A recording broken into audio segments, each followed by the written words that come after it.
Welcome, आभार, अभिनंदन। कैसे हैं आप सब? आशा करती हूँ सब लोग अच्छे होंगे, खुश होंगे, बिंदास होंगे। फ्रेंड्स, यहाँ मैं बात कर रही हूँ जगन्नाथ पुरी की जगन्नाथ यात्रा के बारे में, जो कि होने वाली है 27 जून 2025।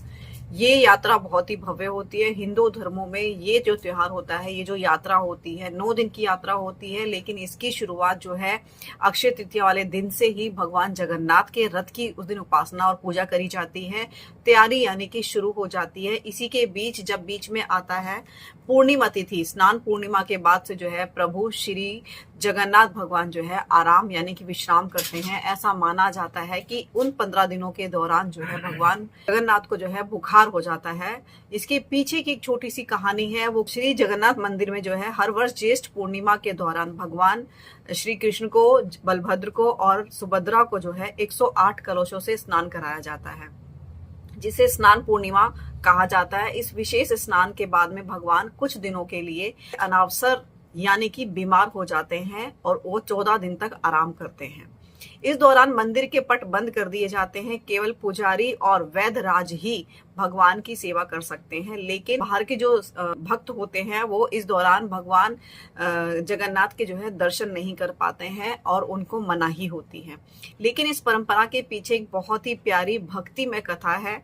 तो चलिए जानते हैं क्या है वो कथा। जब एक बार ऐसा समय पुरी में जो है माधव दास का एक भक्त था, जो डेली भगवान जगन्नाथ की उपासना और पूजा पाठ करता था, उनकी मंदिर की जो है देखरेख करता था। वो बहुत ही परम भक्त था। वह प्रतिदिन जो है भगवान जगन्नाथ की पूजा आराधना बिल्कुल समय से करता था। एक दिन उन्हें अतिसार हो गया, यानी कि उसको फीवर हो गया उस भक्त को, और वो गंभीर रोग उसको हो गया। इतनी कमजोरी हो गई, लेकिन उसके बावजूद भी वो रेगुलर अपने जो नियम टाइम थे जगन्नाथ भगवान की सेवा अर्चना, पूजा, मंदिर की देखरेख करना, वो सब खुद करते रहे बिना किसी की सहायता लिए। यथावश जैसे भी उनसे पॉसिबल हो पा रहा था, जितना भी उनसे बन पा रहा था, वो पूरी तरीके से समर्पित थे भगवान को और उनकी अर्चना पूजा करते रहे। लेकिन एक जब माधव दास जो उनके भक्त थे, वो बिल्कुल जब आसक्त हो गए, यानी कि अशक्त में, यानी कि बिल्कुल उनकी बस की नहीं रहा कुछ भी करना, तब स्वयं भगवान जगन्नाथ एक सामान्य व्यक्ति का रूप धारण करके उनकी सेवा के लिए आए और उनकी सेवा करने लग गए।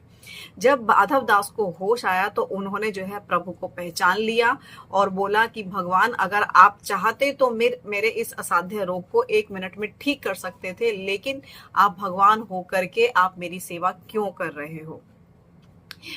इसी पर जो है भगवान ने उत्तर दिया कि भक्त की पीड़ा मुझसे देखी नहीं जाती, इसलिए मैं स्वयं आपकी सेवा करने के लिए आया हूं।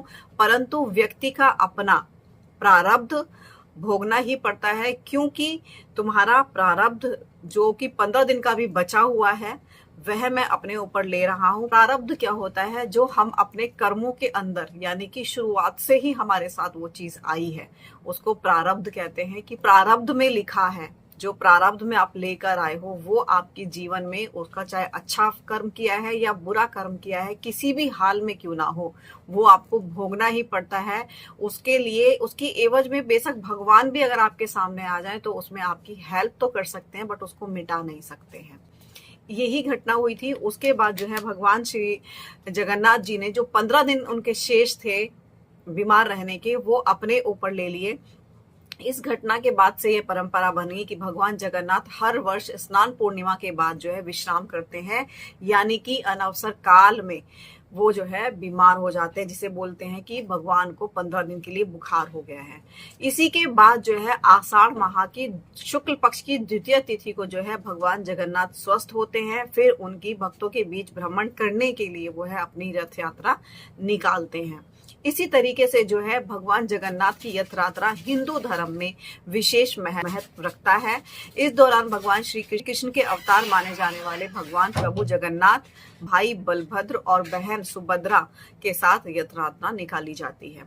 अब बात कर लेते हैं कि इस दिन जो है भगवान जगन्नाथ को, अगर आपके घर में लड्डू गोपाल है, श्री हरि नारायण विष्णु की प्रतिमा है, तो इस दिन आप उनकी भी उपासना पूजा अर्चना कर सकते हैं। क्योंकि ऐसा कोई मैंडेटरी नहीं है कि सिर्फ आप जगन्नाथ की प्रतिमा की ही पूजा करें, क्योंकि ये सब जो है श्री कृष्ण भगवान के ही रूप माने जाते हैं।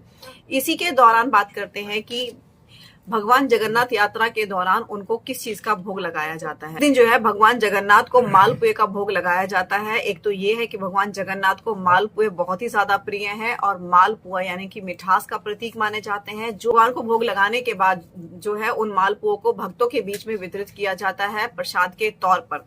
इससे जो है एकता का प्रतीक माना जाता है। भक्तों के अंदर सौहार्द और हर्षोल्लास की कामना होती है और इसको पाने से यानी कि भगवान जगन्नाथ के रथ की मात्र दर्शन कर लेने से मोक्ष की प्राप्ति होती है और हजारों यज्ञों के बराबर का फल उस पर्टिकुलर व्यक्ति को मिलता है जो रथ खींचने में मदद करता है या भगवान जगन्नाथ की सेवा में किसी भी तरीके से वो समर्पित होता है। अब बात कर लेते हैं कि इस दिन आप विशेष तौर पर क्या और कैसा उपाय करें। पहली चीज तो यह है कि इस दिन जो है आपको जगन्नाथ मंदिर में जब जगन्नाथ यात्रा निकलती है प्रसाद वितरित होता है तो जो भी आप अपना सहयोग वहां कर सकते हैं वो आपको निश्चित तौर पे करना चाहिए। अगर कोई आप अन्न का दान कर सकते हैं, अगर वहां भंडारा होता है या कोई भी चीज होती है तो आप उस दिन नमक का दान वहां जरूर से करें। अपने आने वाले जीवन को सुखमय और सुंदर बनाने के लिए जो है भगवान जगन्नाथ यात्रा वाले दिन जो है आप क्या क्या कर सकते हैं। पहली चीज तो ये भगवान जगन्नाथ के दर्शन निश्चित तौर पे करें और उनके रथ की भी अच्छे से छू करके उसको प्रणाम करें और साथ में रथ खींचने में अगर आपको किसी भी तरीके से सहायता आप कर सकते हैं तो वो निश्चित तौर पे करें, चाहे आप 5 कदम ही खींचें। लेकिन इससे माना जाता है ये बहुत ही ज्यादा पुण्य और फलदायी माना जाता है भगवान श्री जगन्नाथ का रथ को खींचना। इसके साथ में निर्माल्य, तुलसी माला और बैत होती है, एक स्टिक होती है एक लंबी जिसको बनाया जाता है जैसे बांस होता है, लेकिन बांस जो है अंदर से खोखला होता है। जो बैत होती है वो अंदर से सॉलिड होती है। वो बैत अगर इस दिन आप मंदिर में चढ़ाते हैं और जो भी जगन्नाथ भगवान से अपनी प्रार्थना करते हैं या तुलसी की माला आप श्री जगन्नाथ भगवान को अर्पित करते हैं तो इससे जो है आपकी कोई भी अपनी मनोकामना है जो भी आप भगवान श्री जगन्नाथ से रखना चाहते हो वो आप उस दिन कामना कर सकते हो।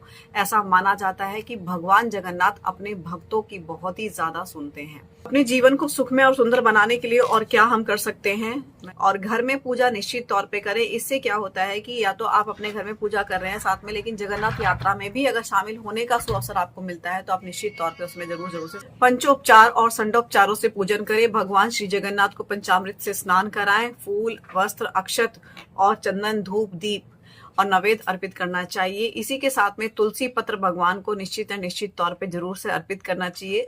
इस दिन आपके अपने भी कुछ नियम हैं जिनको निश्चित तौर पे पालन करना चाहिए। यूं तो मैं, क्योंकि ये साल 2025 मंगल का साल है, भीड़ भाड़ वाली जगह पे जाने से बचें।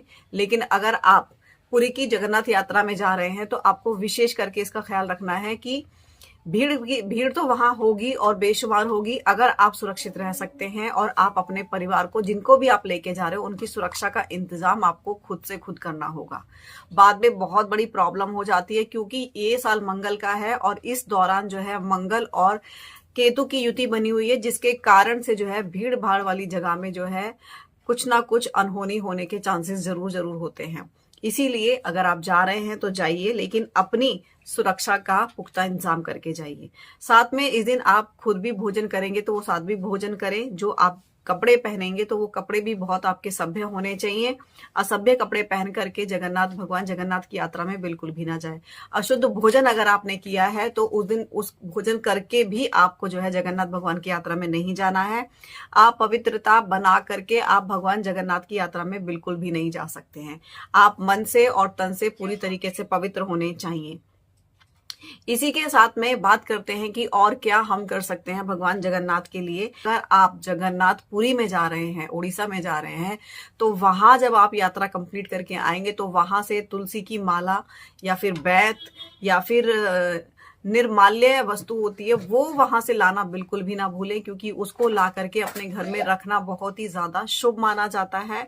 और इसको वहां से लेकर के अपने घर में, यानी कि जहां आप धन, तिजोरी या जो भी सामान, अपने कीमती सामान आप रखते हैं, वहां पर आप उसको स्थापित करेंगे तो माता लक्ष्मी अति प्रसन्न होती हैं।